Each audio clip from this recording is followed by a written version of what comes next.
Good morning.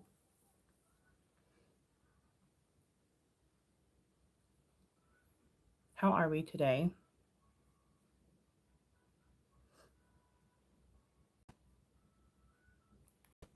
Hope everyone is well.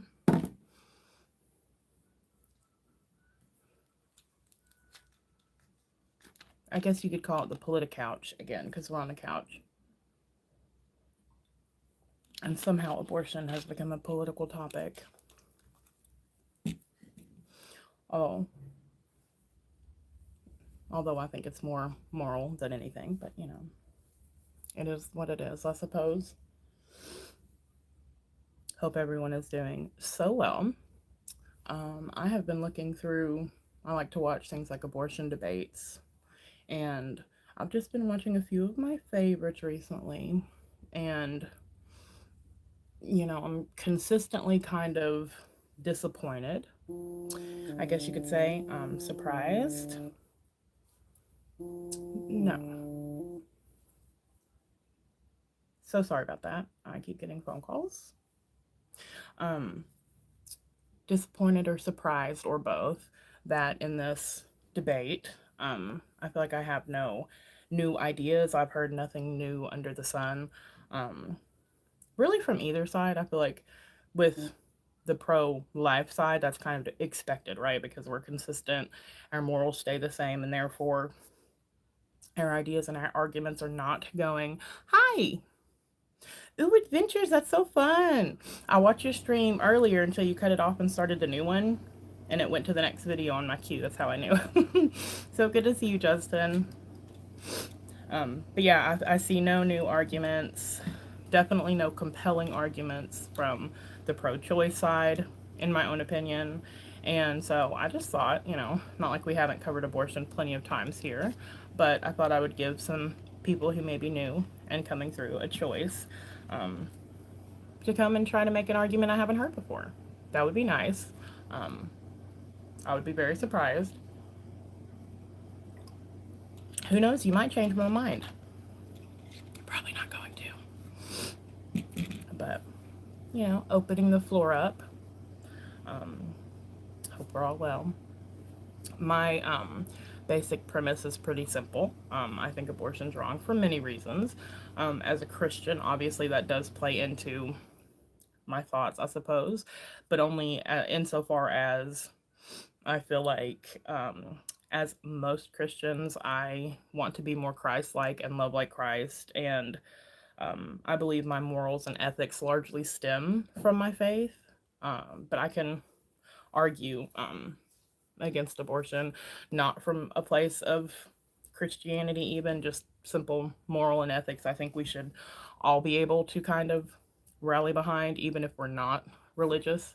I feel like it actually does a disservice to the argument how some people only argue from a religious standpoint, because even if we would like for it to be the case, not everybody is religious. Not everybody has any level of faith, right? And so we need to be able to defend our argument from many different standpoints. However, I do feel you have to bring some moral and ethical arguments into it, because that's kind of what the premise is, right? Well, I kind of lied in the beginning.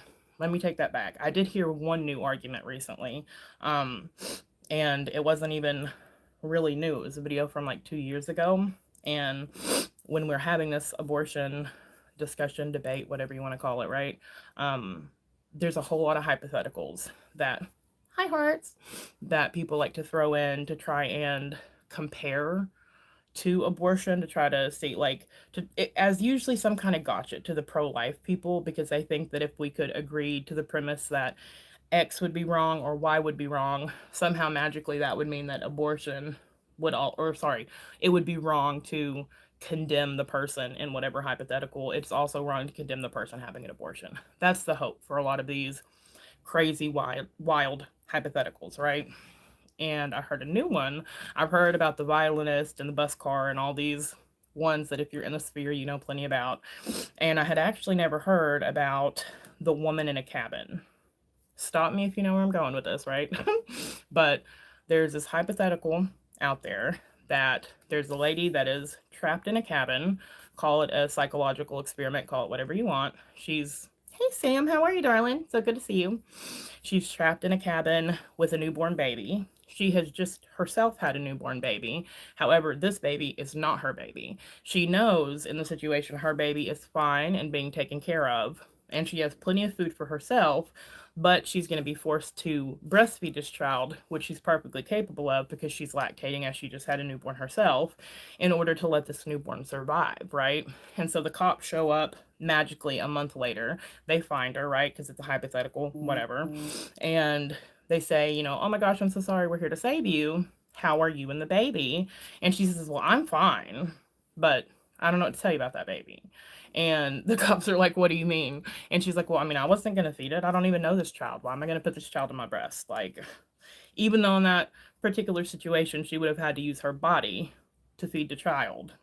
It's not, it's a question of morality. Like, how terrible would she be if she didn't, right? Even though she's in this unique situation where she's absolutely the only person that could have helped the baby, right? Which, once again, plays into this hypothetical, like most of the other hypotheticals, like the violinist and the bus car, and the only one that doesn't do this is the one that's like 1,000 embryos versus your own child, right? That's about the only one that doesn't fit the narrative. But most of them don't account for the fact that you're also related to this child, which is super annoying because I feel like you do have an obligation to your children. We could go into a whole discussion about family, like blood relatives, but I think you have a very unique obligation. I mean, we even see this, carried out in law, right? You have unique obligation to your children. It's super, super simple, right? And so all these strange hypotheticals of the violinist and the bus player and the woman who could lactate and, get this other child fed and she's the only one that could save it. All of these are not the same because this is not her child, right? So they're all different. Well, you are much like my friend Cho, who is who used to be at least like 8.5 towards the scale of pro-life, but he was kind of in the same place I was at as someone who, grew up and for most of my life considered myself a staunch liberal, right? Funny. I always felt, even when I did become more pro-life, even when I was beginning to be, I called it soft pro-life. It's kind of what I jokingly call it. Even when I got into my conservative era, right? I always felt morally, I believe this is wrong. I believe this shouldn't happen, but who are we to legislate other people's bodies, right? And it was actually Charlie Kirk, watching his content, that kind of brought me to the hard pro-life stance, if you will.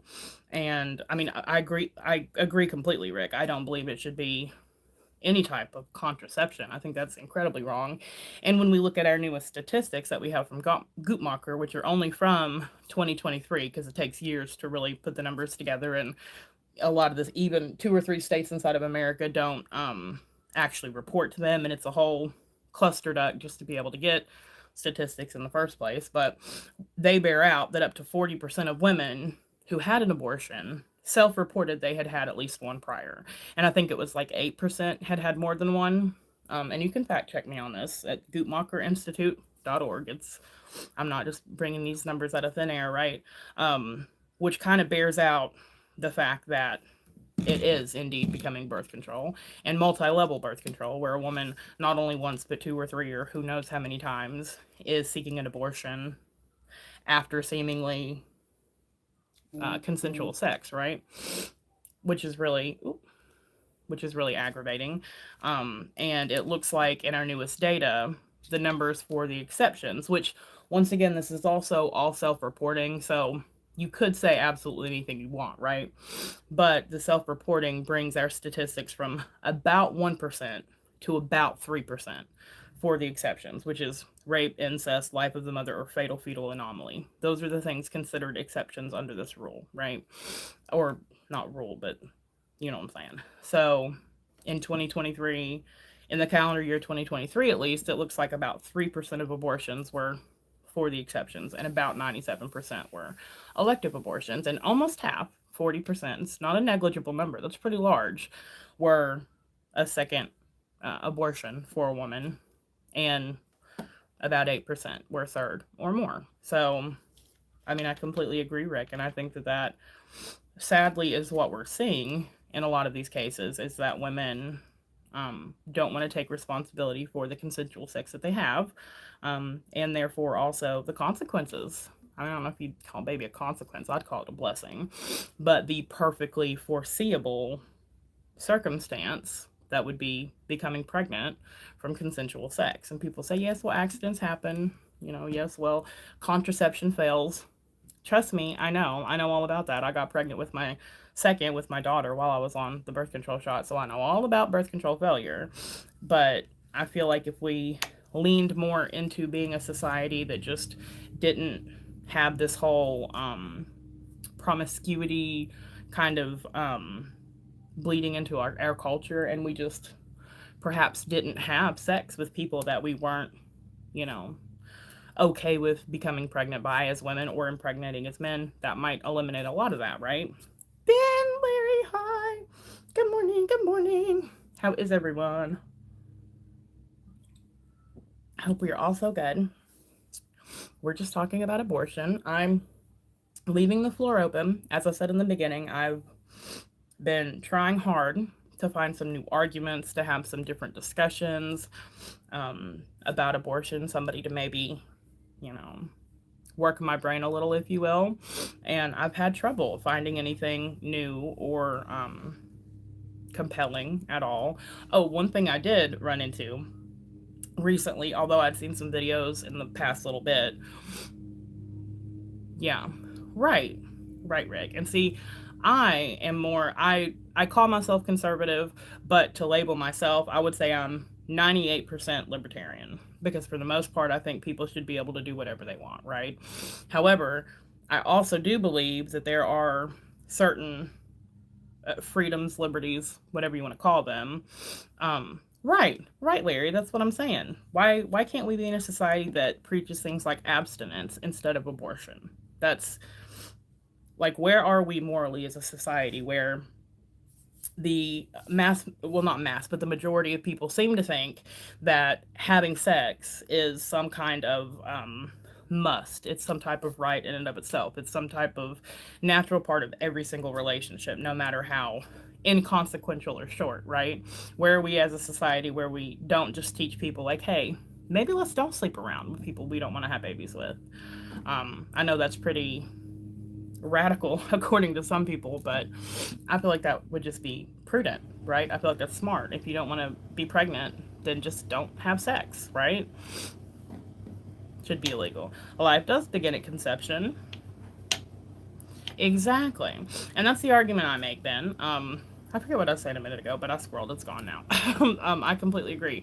People ask me what my stance is on abortion. Like I said, I used to be soft pro-life. I'm hard pro-life all the way 100%. However, I will concede, and this is what I've said to other people who argue pro-choice, right? I would concede to a law or a ban, if you will, that bans everything except the exceptions, now that we know they are at most 3%. Used to be under 1. It was like 0.87 for a long time, around there. 0.9, I mean, the numbers kind of fluctuated. It looks like in 2023 at least, the numbers show about 3% in a self-reporting study, anyway, are for the exceptions, which are rape, incest, fatal fetal anomaly, something wrong with baby, or life of the mother, right? I would totally concede to those exceptions as a way to start, right? I do think we should move toward none, but I think it would be a great start. I think it would be a huge win for pro-life people, for our country, period. But my own moral stance, and I mean, if I had a perfect world, where it would go is that it would be illegal, period. And not only illegal, but not unthought of. I want it to be, I want people to think it is as morally bankrupt as it is. And for me, well, the only exception that I find, this is where I was going with this, the only exception I really find compelling, Larry, that's you have a whole lot of a point there. There's definitely a sexualization of women, and they exploit themselves, right? Speaking of exploitation, Ben has a great point. They will be, and there's always doctors that would be willing to mark that they're an exception when they're not. as with any other system, there's ways it could be abused, right? However, like I said, I would be willing to at least begin there because you're still talking about saving, over 900,000 lives a year because we're still at over a million babies a year right now, that we lose to abortion. So, but as far as the exceptions, in my own personal opinion, when it comes to um, rape slash incest is kind of tricky because when it comes to rape, I feel like an abortion is never going to unrape the woman, right? That's not going to undo any of the trauma that she went through. I absolutely hate to I hate to hear that anybody is sexually assaulted. Obviously, nobody wants that for any of these women. And we certainly don't want to traumatize them more, right? Our newest studies are showing that there's a lot more abortion regret than we used to think that there was, even in the case of exceptions. Therefore, if anything, we're starting to learn what we've said all along as pro lifers, and that is that even after a sexual assault, an abortion could, in fact, traumatize the woman even more, right? Right, which has a whole thing. Hey, how are you, dear? So good to see you. They are. And that goes back to the whole idea of eugenics, right? Which is Margaret Sanger. A lot of people don't understand Margaret Sanger's horrible, horrible eugenics ideals, right? A lot of people don't know that Margaret Sanger actually inspired Hitler. I'm not lying. I've done a whole video of it. It was alive. It's on my channel. It's still up somehow. Thank the Lord. And she did. She literally inspired Hitler. So this is not somebody that deserves any kind of award, right? Yet her statues of her and her likeness were all over Planned Parenthoods everywhere because she was the founder of the first Planned Parenthood. The same woman who wanted to eliminate not just black people or Jewish people, anybody that wasn't a perfect specimen of blonde hair, blue eyed, mentally well. She thought we should euthanize the mentally unwell, the psychologically unwell, the deficient, as she called them. I mean, she just had some really really horrible ideas, right? And I'll miss you guys too, by the way. And so her tie-in to Planned Parenthood is a huge thing because nobody wants to talk about that, right? I feel like Planned Parenthood used to give out the Margaret Sanger Awards every year. You can look this up. I'm not just coming up with it out of thin air. And they literally stopped doing that, right? And renamed it something else and took her name and her face off a lot of the Planned Parenthoods when pro-life people started making a lot of noise about it a few years ago. Like they just wanted to kind of quietly distance themselves from that, right? Like you can quietly distance yourselves from eugenics and racism and such terrible atrocities, right? But there's a reason she put a lot of the Planned Parenthoods in more urban places and inner cities. There's a reason for that. It was by design because she wanted to play a huge part in eugenics and race cleansing the US, right? Oh, yes. They sure did. They sure did, Ben. And that's exactly the thing is people want us to believe there was some type of huge party switch at some point and that the Democrats, aka the progressives, were not the ones who condoned slavery and practiced eugenics, etc. But that's not what, history bears out. Like Planned Parenthood's Margaret Sanger, by the way. Demonetized. Oh, okay. It's doing the @ tags, and I'm not sure why, but I recognize you demonetized. Always a pleasure to see you. Yeah, but yeah, that's exactly. And that's another thing is that a lot of people who argue for pro-choice, they will admit it to you. They'll say, "What about these women who have to deal with stereotypes? What about these women who are poor? What about these women in abusive situations?" I'm like, so you admit you're a eugenicist. At least we can start the discussion from a place of truth, right? Because you're admitting if they're poor enough or colored enough, in your words, at least seemingly that's your idea, or if they're not in a perfect situation, then in that case, kill the child, right? Because that's what we do in a civilized society. It's just crazy, right? And that's a whole discussion too. Like I said, I did a whole video on it. I put up like 15 of her quotes because they're crazy. Actually, let me just look up right now. Right, exactly. It's the same people who were like, if you kick out the Mexicans, who's going to pick your fruit and clean your house, clean your toilet, Donald Trump. That's what what's her face said. But But yeah, it's like, why don't you go ahead and show me all of your racist tendencies? Because, wow, you know? And that's exactly it. This is the same party who said that it would be racist to or disenfranchise blacks and other people of color to require voter ID because I guess black people don't know how to go to the DMV and get their driver's license. This is the underbelly of the left, right? It's the soft expectations that show how racist they really are. Silly phone calls. Ooh, that's fun. Are you excited? It's a pretty good time. It's supposed to be unseasonably warm.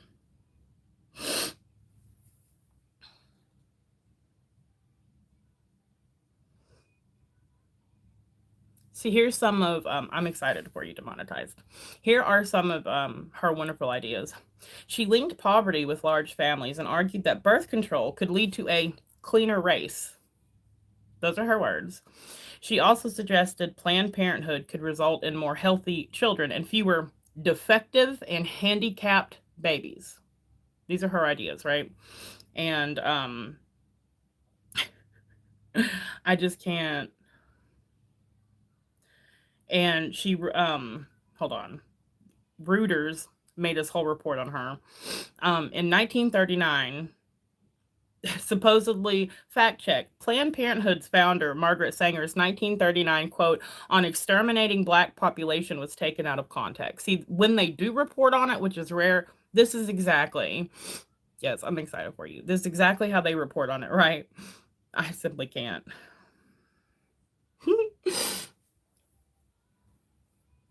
Okay, I'll get back to that, Rick. The quote reads, "We do not want word to go out that we want to exterminate the Negro population." That was literally her quote. Sanger, feminist and reproductive rights activist, opened the first birth control clinic in Brownsville in 1916, blah, blah, blah, blah, and called it the Negro Project. Why? Just why? Please tell me. All the people that try to defend her, I would really love for anyone to please explain to me how this woman is anything but a racist eugenicist piece of shit. And I'll be waiting because none of them ever can, right? Anyway, back to the exceptions. So the exceptions of rape and incest, kind of tricky, right? Because pulling weeds, right? Because an abortion will never unrape the woman, right? Unfortunately, here in America, and this is something that I kind of disagree with, we don't give the death penalty to rapists.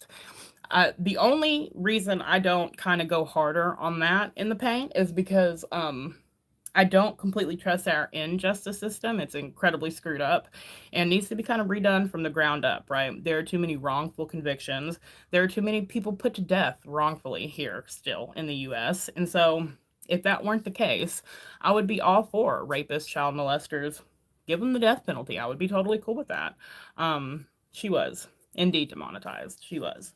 However, we don't do that as of now. So why would we doom a child, an innocent child who never did anything in the womb, to the death penalty for the sins of their father, who we would not even give the death penalty to for his sins? That makes no logical sense to me. Before we even bring morals, ethics, faith into the argument, just on a plain logical basis, something does not add up. The math is not mathing, right? And so that's one. When it comes to incest, that's a little bit more difficult in my own personal opinion. That's one that's always given me a little bit of pause for the simple fact of genetic anomalies, right? I feel like we know that many physical and mental illnesses and deficiencies, if you want to call them that, there are many problems that come from incestuous relations, right? Good morning. Oh, at first I didn't know what you're talking about. The gnats, the little, oh, why am I trying to call them cicadas? Not cicadas. I can't even remember their name right now. The fuzzy little fucks. I know exactly what you mean. Well, they have tampered down a little bit, so we have not sprayed yet, but it's in the back of my mind. I thank you so much for that. Aphids. You know, demonetized knows aphids. Fuzzy little fucks. I hate them so much. They were literally so heavy in the air. It looked like it was snowing. Ridiculous. But so anyway, we know when it comes to incest, particularly from these incestuous unions, children can be really messed up, right? That gives me pause when it comes to incest. So I think that would definitely be an exception I could at least stomach. Maybe not support, but stomach. Yeah. Demonetized note. He's on top of it. I hate those little fuckers. That would be one that I could at least stomach, right? Rape. Like I said, we don't give the death penalty to the father who was the rapist, so why would we give it to the child? So there's that. Fatal fetal anomaly. I feel like if you have a born child who is 3 months or 3 years, however old they may be, or 30, if they get cancer, God forbid, do we just, unless we're in Canada, which is a whole nother story, because their MAID program's crazy, do we just euthanize them? No. We give them treatment. We spend what time we do have with them meaningfully and love on them until their time has come, right? I think fatal fetal anomalies should be treated the same way. I think doctors don't always know what they're talking about, and miracles do occur. And just because a doctor tells you, one doctor, hey, your baby's not going to make it, there are, if you just Google fatal fetal anomalies, anomalous children grown up, I mean, there's plenty of stories. I've heard probably 15 or 20 different stories of people who said, my mom was told I was going to die, but, her faith made her endure, or, her moral compass, or whatever she just believed in me, whatever it might be. And I was born and I'm 20 years old and I'm fine. Things happen. Oh yeah. Yeah. I gotta look into that, because I've heard that as well. I think that we should not always trust the doctors, right? And I think we should have a little faith. We should pray on it. There's someone in my own family, I won't get too far into it because I don't want to dox her, even though it's someone I don't communicate with, who was basically given some really terrible news about a pregnancy recently. And I think a lot of women in her position might have sought an abortion because it was heavy, bad news. And she's handled it like I would have handled it, and that is a lot of prayer and a lot of faith, asking for some prayer warriors on her social media, right, and in private texts and things, and just having faith that, what's going to happen is going to happen, but she's going to at least give the baby a fighting chance. And it doesn't take a lot to do that as a woman already pregnant, except to just leave the baby alone, right? We're not asking for you to do, crazy measures. We're just asking for you not to kill the child. That's all, End of life. Oh, wow.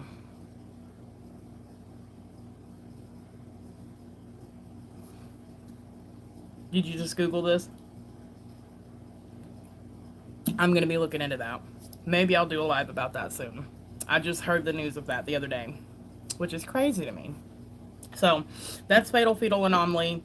And the last case, which is about the only one I actually support, would be life of the mother, right? And when we say life of the mother, we have to differentiate, right, between mortality and morbidity, right? There are many cases. I'm going to look into it. Thank you, Demonetized. Well, so do I, Rick. However, we must remember newborn babies, as far as adoption goes, we could talk about the whole foster care system and adoption system as a whole, because it needs to be improved. It's a hot fucking mess. Totally agree. But the demand for babies, even imperfect babies, quote unquote, right? Let's just be really, even not wonderful, perfect, healthy newborns, right, is higher than the supply in the United States. There are millions on the waiting list to adopt a newborn baby. We could talk about how they should be adopting, older children, getting them out of the system, etc. But a lot of people want newborn babies. So, that's just that, right? So I feel like I get that argument, but it's almost a eugenics argument, except for the mother and not the child, if that makes sense. Like, I feel like even if there has to be extra care, right? Even if there has to be, Lord forbid, depending on how unwell they are, an institutionalization, whatever there has to be to ensure not only the baby's health, but also their health, because it's not like we're just worried about the children. We want the mothers to be okay too. We want them to live a happy, healthy life as well. And whatever it takes to keep them both safe, I think would be more morally conscionable than abortion, in my own personal opinion. That's just my take on it. Back to life of the mother. We have to be really clear when we talk about this difference between mortality and morbidity, right? Because there are having a baby, having a child takes a toll on your body, period, right? And then there are other things, like having two children 13 months apart gave me varicose veins, and it was a whole lot of fun, right? There are even more serious conditions, gestational diabetes. We could go down a list of probably 100 that affect a pregnant woman even after they give birth, right? That would be morbidity. Things that cause conditions, pain, whatever, outside of the pregnancy. But then there's mortality, which is different. This is conditions that are actually going to cause the death of mom, right? Oh, yeah, no, anything. I feel like if we're going to make a goal, hold on, I'll get to that in just a second. Let me finish this up. You can make me squirrel. So, when we talk about life of the mother, we're talking about mortality, right? We're talking about conditions such as if an ectopic pregnancy were to be untreated, or something like placental abruption, or like things that absolutely are a dire emergency, right? In both a placental abruption and an ectopic pregnancy, the likelihood is that you will have overwhelming internal bleeding, and that you would exsanguinate, you would die if it was untreated. It would be a massive loss of blood in both of these cases and lead to death, right? And also in both of these situations, since our technology is not to a point where we could take the baby out at 6 or 8 or 18 weeks, maybe 18, we're getting closer, and let the baby survive in, say, an artificial womb, which is a whole nother conversation, or something like that. Unfortunately, with our current technology, the baby's already doomed in both of those scenarios. Placental abruption and an ectopic pregnancy, the babies are out of an environment that would be conducive to their life, right? Whether it's in the fallopian tube or in a womb that's completely detached from mom, they can't get nutrients, right? So the baby in both cases cannot be saved. And that's what we want. We're trying to protect life. So knowing that the baby cannot be saved, there's then no, the onus is not then on the mother to continue a pregnancy that is both unviable and deadly to her. So in the case of those types of cases where it's actual mortality that we're talking about, where it's actual basically guaranteed death, not dangerous, but guaranteed, if not death, serious bodily harm, and the baby is also not salvageable, those are an exception I actually support. And I feel like all pro-life people also support that. There are some people who also support all the exceptions. That's a whole, it's a spectrum, right? We really run the gambit. And back to this time frame situation, right? This is the part that troubles me with like a heartbeat ban, which a lot of states, my state included, have enacted. It's usually 6 to 8 weeks, and indeed, it is a spectrum. And usually those heartbeat bans are so named because you can detect a heartbeat. That's not even to say there's not one prior, obviously. It's just when we can detect it. Between 6 and 8 weeks in pregnancy, right? Which means that somehow is, to a lot of people, when life begins, because we can detect the heartbeat, bam, all of a sudden that's life. I think though that the problem with setting the goalpost on when life begins, when it's not conception, which by the way, 94% of the experts agree, 96% of the experts agree that it's at conception at this point, because it's when a unique human life is created separate from the DNA of mom, etc. But the problem in defining it, say when heartbeats can be detected, is that that's a goalpost that changes person to person, right? Because whenever you might say 6 to 8 weeks, someone like Destiny, his crazy ass, says 18 to 22 weeks, right? Right in the middle there, at 20 weeks, we could do a C-section. And I mean, almost everywhere between 20 and 22 weeks in the developed world, you could save a child outside of the womb. So the problem with Well, there's two major problems. That's one. With putting the goalpost there is the goalpost that moves person to person, right? Because it's a subjective opinion of when life begins, not an objective fact. That's number one. The second biggest problem is that you're basically, and this is what a lot of pro choice people say when they have a problem with heartbeat bans, is that you're effectively um, denying abortion to most women because the majority of women will not even know that they're pregnant until after 6 weeks. Usually you find out you're pregnant 8 weeks or further, right? And so if you don't find out you're pregnant until you're 7 weeks along and there's a heartbeat ban, even if you fall under an exception, you're kind of screwed, you know? Not really, because exceptions also supersede, but in a hypothetical land is what I'm talking about. Oh, yeah. Yeah, yeah. Were you the one who brought up eugenics in a stream recently and tied it to like Alzheimer's? Was that you, Demonetized? Someone was asking me about that. Um, we have been playing God, not me, but them, for far too long in uh oh my gosh, the word just flew out of my head. In vitro labs all across America and the world where they make all these babies basically in petri dishes and then they tell the parents like, we can do all this genetic testing and these and these and these will seem okay, and this one is a boy and this one is a girl, so which one do you want? Oh, you don't think it was you? Okay. Someone brought up eugenics and like Alzheimer's, like should we be things like Alzheimer's, cancers, things that are hereditary. And hi, Uncle Mary, how are you? So glad to see you. Hello. Is it basically right or wrong? Like, what are my thoughts on it generally?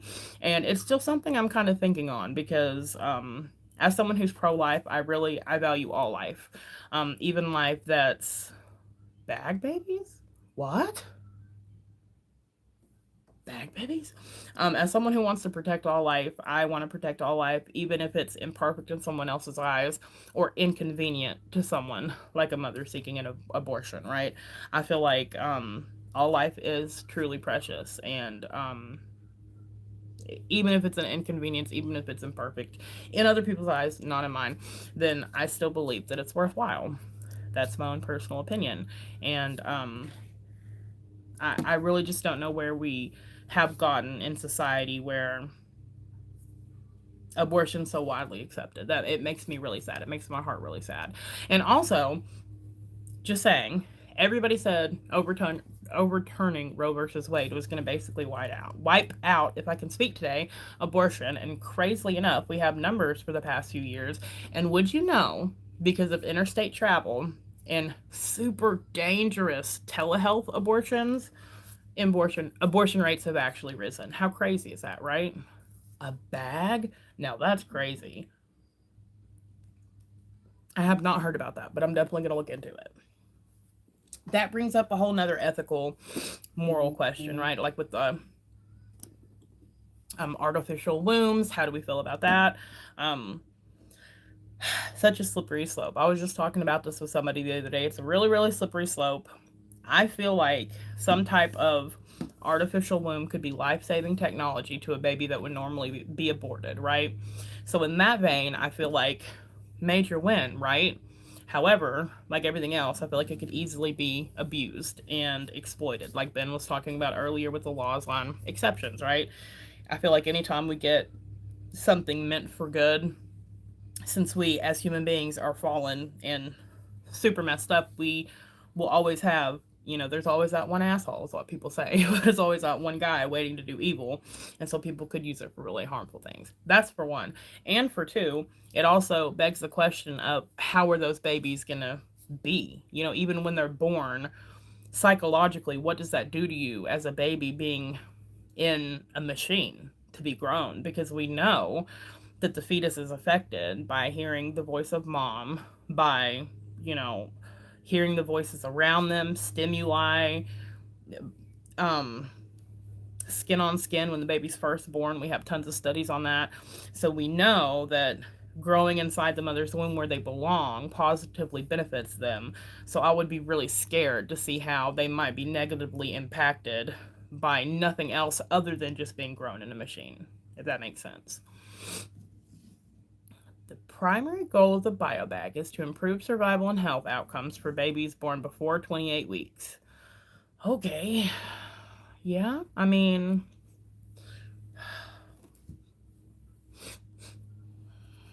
and music, yeah. Yeah, things like Mozart, classical music, we have most studies on. Absolutely. Yeah, I really, I've got to think on it a little bit more and a little bit deeper to give a great answer on that subject. But I know I can see the pros and the cons, right? I feel like it could definitely be misused. I feel like there would definitely be lots of ethically and morally loaded questions like, we talk about things like cloning. What about babies that they might experiment on? Would they be um, like sperm donors? Would they be people they're doing it for? Who would legally retain the right over that child? Would it be like the state? Would it be the in vitro lab? Would it be the doctor? You know what I'm saying? Like, there's lots of things that I could see going dangerously awry with that. And the first and foremost, in my opinion, would be that your start to life was being grown in a machine. I could see how that could be inherently harmful. However, it's one of those things where it could be harmful. However, if it were between that, like, say it's not baby in a petri dish, say we have that technology and a woman is 16 weeks pregnant, below where we could do a C-section, and waffles, and we could take the baby out and let it finish gestating in one of these. If that was something we could do and not just grow from scratch, basically, the whole entire pregnancy, but say that we could actually transfer baby into there, it would definitely be a better alternative than abortion, in my own personal opinion. However, you know, pro versus con, it's like, oh, I'm not sure.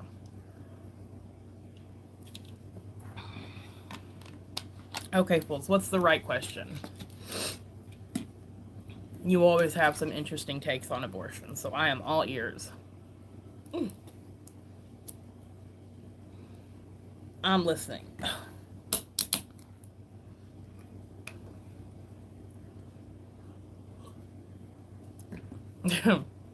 A lot of people don't.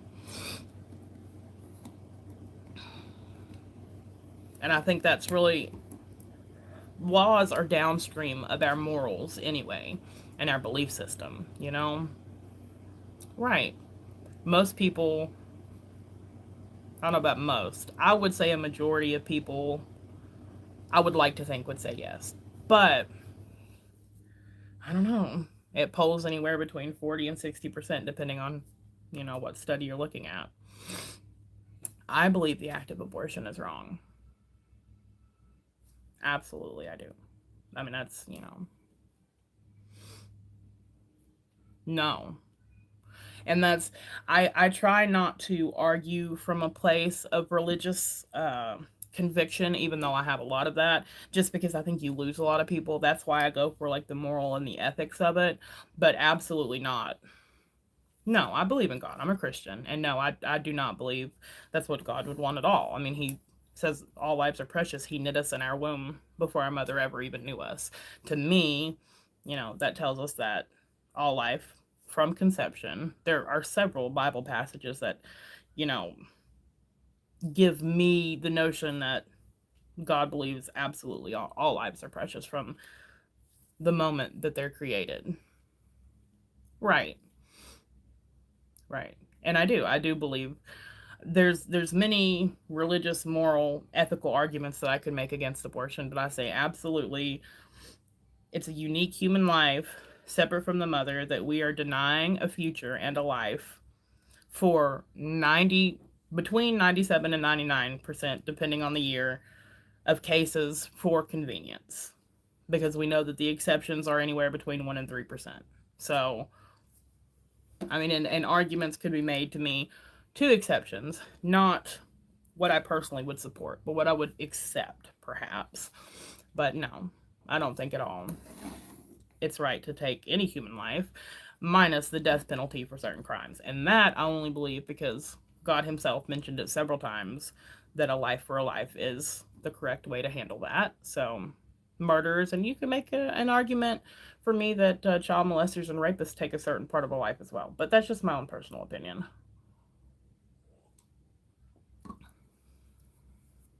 Right, right. That's what I'm saying. That's what I'm saying.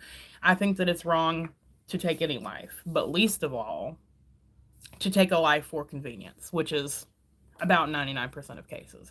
We have recent numbers from 2023 self reporting surveys put the numbers at more like 3%. Even if we use that, not even if we're going by that metric, 97% of cases at best are for pure convenience. The mother, and there were reasons listed as well. It was like mother's not financially stable, not enough support from father. It all boils down to convenience. That's what it boils down to. We need to reframe abortion, stop letting people think abortion is health care and that being a single mom is the end of the world. Well, there's exactly that. This whole abortion is health care idiocracy is all, it's like the dehumanizing language of saying it's a clump of cells and a fetus and not calling it a baby, which it is, even from conception, right?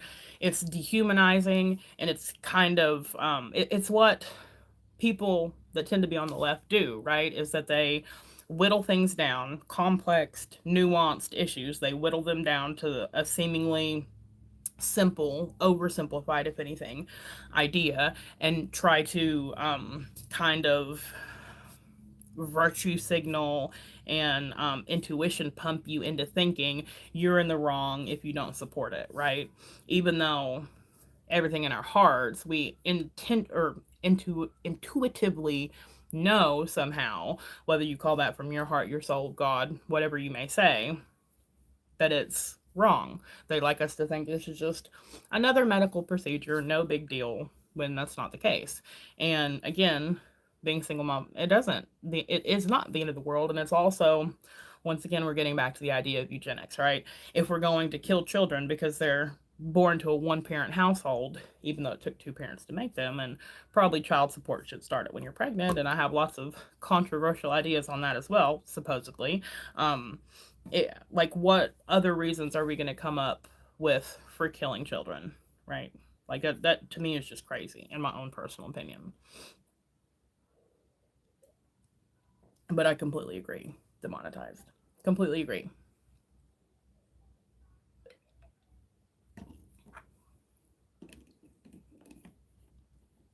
Starting. I know you're furiously typing away to finish your thought.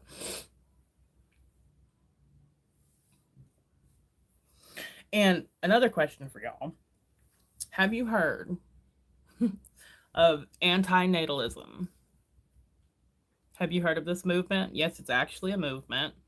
You can Google it. It's very disturbing. I kind of dug into it the other day. I've heard of it before, and a video came through my feed the other day after I had seen something recommended to me. Are they not on?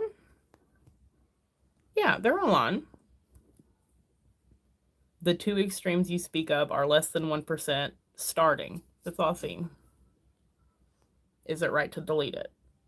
Anti what? Antinatalism. It's this apparently growing movement of people who think bringing a child into the world generally is wrong and inherently harmful. Antinatalism.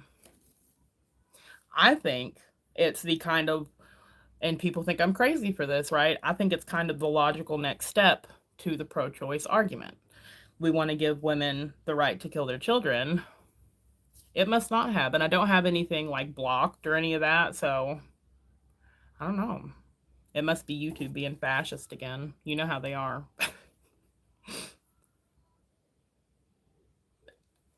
You're starting a petition. That's fun.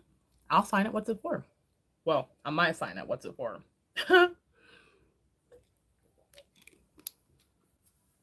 To protect life, because I'm all for that. Like, get the same yard time as inmates with now camera. A philosophical stance that assigns a negative value to birth and argues procreation is unethical or unjustifiable. Where are we going, y'all? With no cameras. I like that. I'm down to sign that petition because a lot of people would love to get to those offenders. But unfortunately, in our system, because the jails and prisons know that they would be in danger, they actually protect them and put them in solitary confinement, and they don't let them be out in general population because then they could get hurt, which one could argue that it's also their responsibility to keep them safe and blah blah blah, but like these monsters in particular. D-row. I don't know what D-row means. Death row. Death row. I'm with you now. Sorry. Oh yeah, because they're gonna be there forever anyway, right? I'm with you. maybe that's the word that triggered it. I see what you did there. Yeah. They would probably be all too happy to help us eliminate some of these problems because, and that's another thing that's really, and that goes into the whole trans ideology and all this other crazy stuff, are the idea that these MAP people, minor attracted persons, should be a protected class, which there's also a growing movement for. Don't get me started. I'm getting it. The offenders need to be on the same yard with the D-row inmates, death row, with no cameras. I'm with you. It took me a minute, but I'm here now. I'm caught up.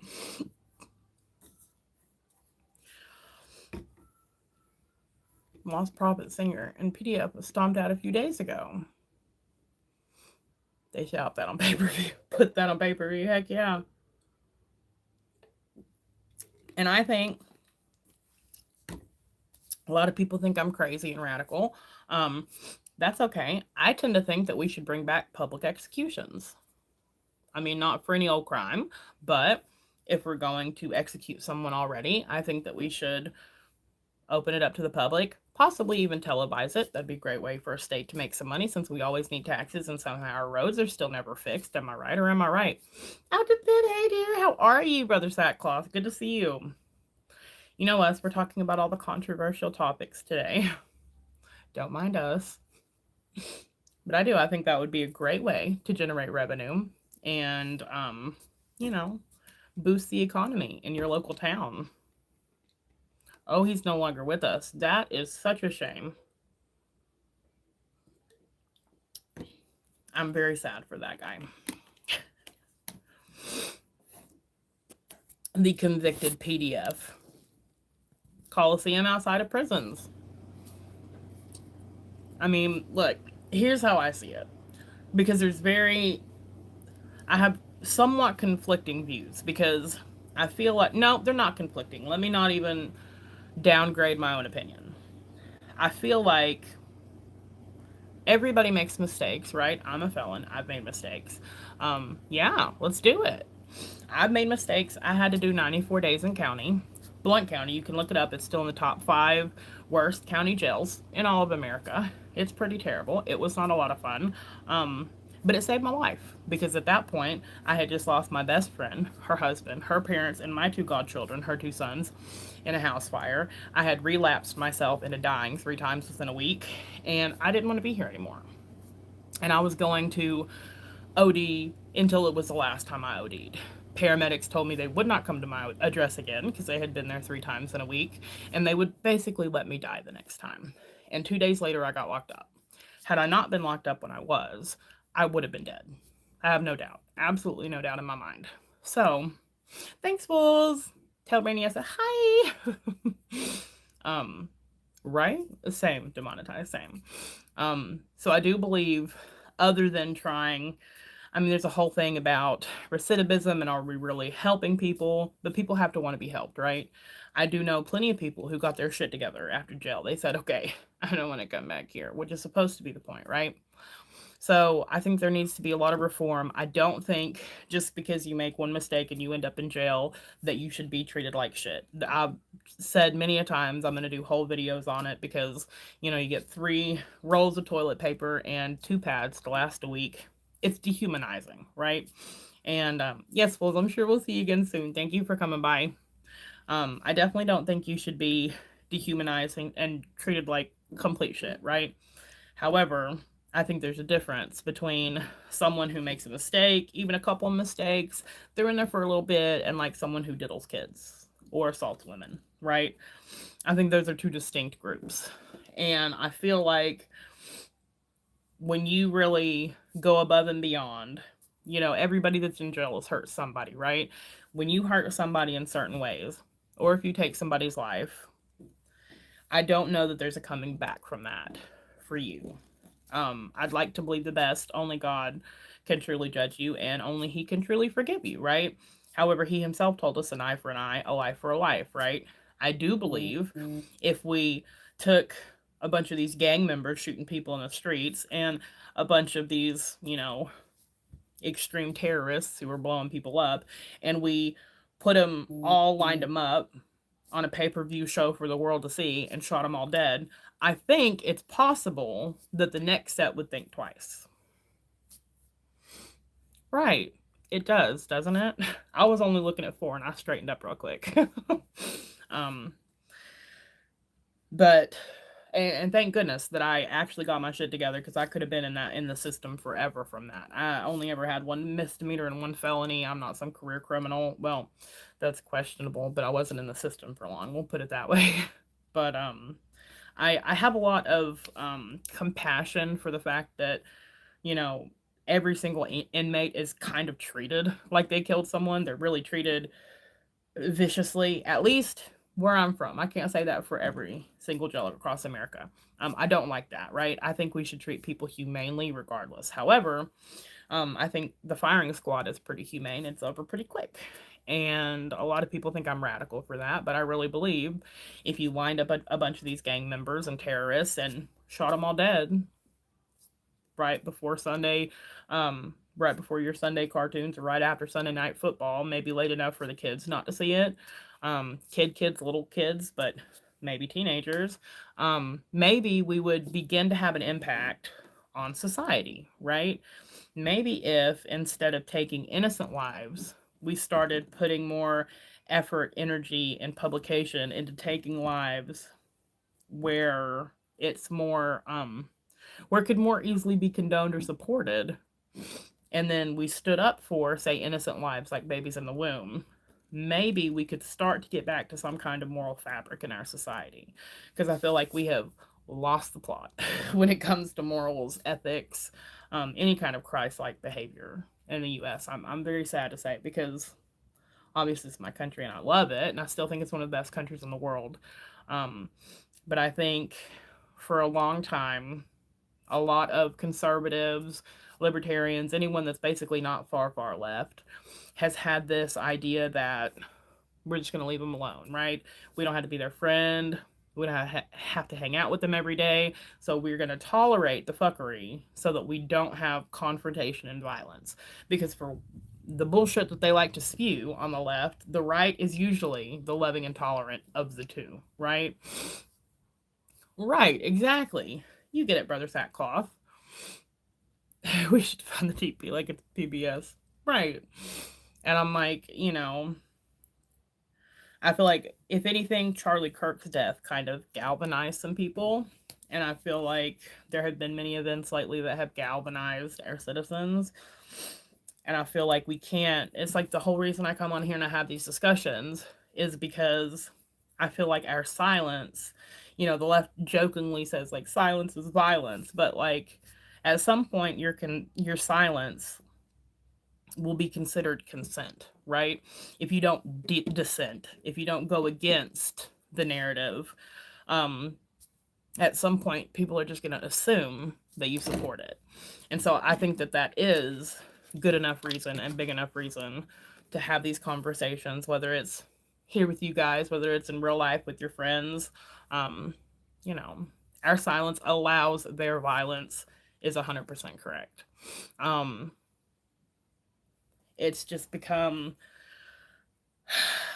I mean, if you would have just, even growing up as someone who supported a lot of liberal ideals, if you would have told me when I was 15 or 16 years old, I was going to see the day where abortion was something that supposedly most of society actually supported, that were transing the kids, that were, the kind of pornography they're allowing in schools, a little bit better these days, especially in East Tennessee, but not perfect.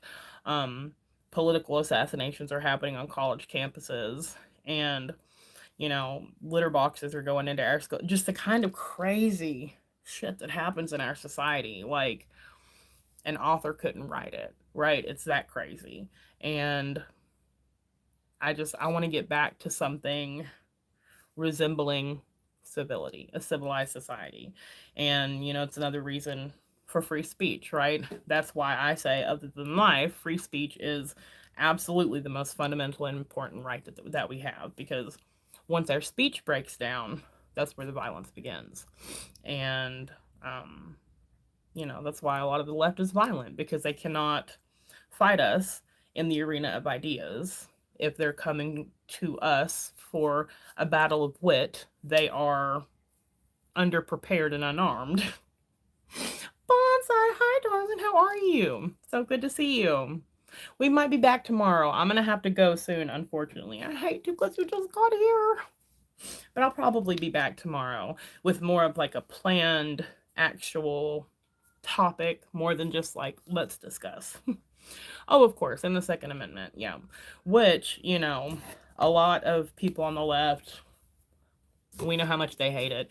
And they want to talk about the crime rates and the crime rates, and this clip that they have of Charlie Kirk, too, that a lot of people took out of context and tried to twist. Absolutely ridiculous. Charlie Kirk believed, and I think would still believe if we could ask him, his spirit, that unfortunately there will be gun deaths. However, that's not a reason to take away the Second Amendment from every American. He believed that because we give up a certain amount of liberty, or we submit to a certain amount of rule of law for convenience, right? Like we drive on the roads, we have car deaths, right? There's 50,000 of those a year, yet we still drive a car. We still accept that 50,000 people are going to die, but for our convenience, we kind of accept 50,000 people dying, because what are we going to do? All just stop driving cars, right? And indeed. Exactly, Bonsai. That's exactly right. And just like we accept that there's those 50,000 deaths for the convenience of driving, should we not accept a certain amount of deaths, which are mostly accidents and sewer slides? They're not, somebody just being violent, but that's neither here nor there. For a fundamental right. It's not convenience, it's actually a fundamental right. And a lot of people also don't understand that the Second Amendment isn't just, it's not primarily for the robber that breaks in your house, right? The Second Amendment is meant to protect us against a tyrannical government. Well, why do you need AR-15s as a citizen? Well, because the government has them. So if they come to take all our guns with AR-15s and we have a 22, how's that going to go?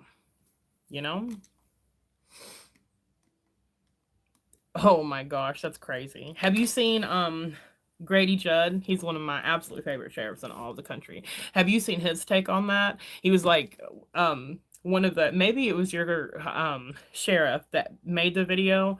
There was a Canadian the Canadian Prime Minister was making videos about how they should run out of their home as well, or call for help. And there was a state in the US that basically said the same thing, and then there was a clip of Grady Judd. It's like, if somebody breaks into your home and puts you in danger, please shoot them a lot. Shoot them enough where you could read a newspaper through them.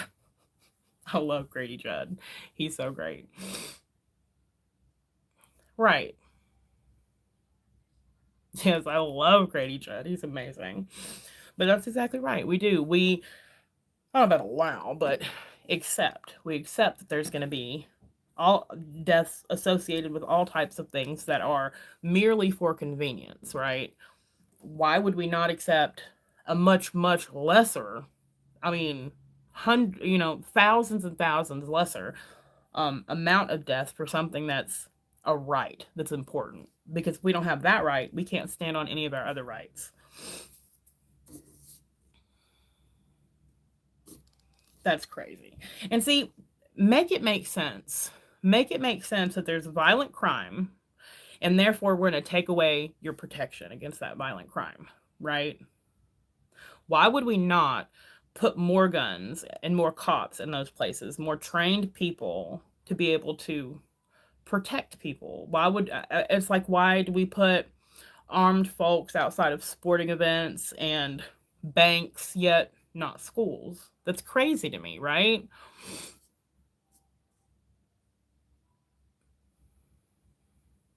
Indeed they were, Brother Sackcloth. People love to do that because he had he had some slightly controversial opinions, and he had some quote unquote radical beliefs that I shared. There were not a lot of things I disagreed with him on, but he would say them in such a way to grab people's attention sometimes.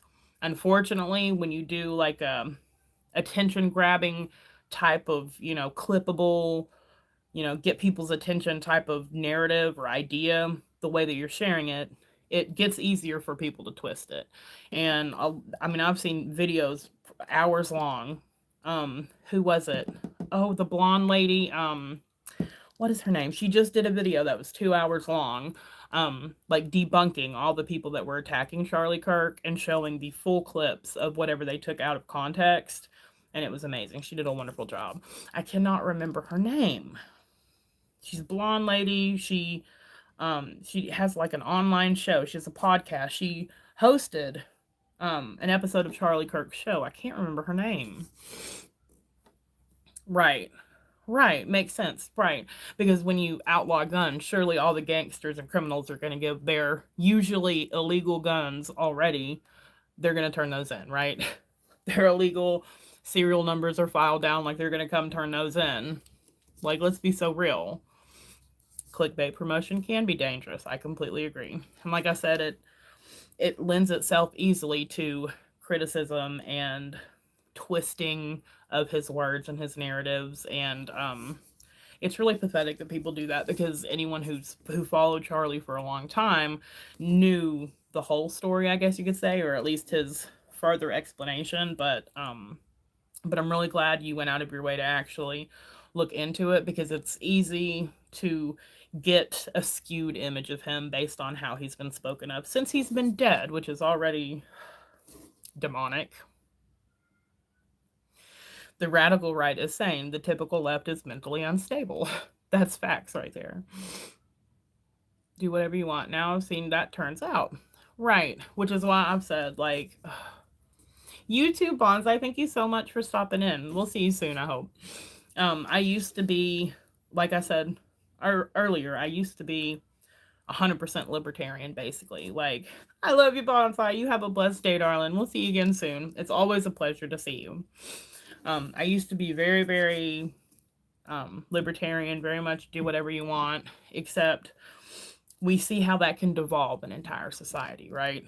Do whatever you want turns into, do whatever you want when you're dealing with like good Christian people might be a little bit more wholesome than do whatever you want when you're talking about a whole bunch of mentally ill, radicalized, morally and ethically deficient radical left. It's a lot different. The results will be different. I love Charlie's. I love Charlie. I was always a fan of him. I watched him ever since he would go to college campuses with like the folding table, and people could literally come right up and speak with him. It's been like 4 or 5 years I've been a fan of his. I've always been a fan of his.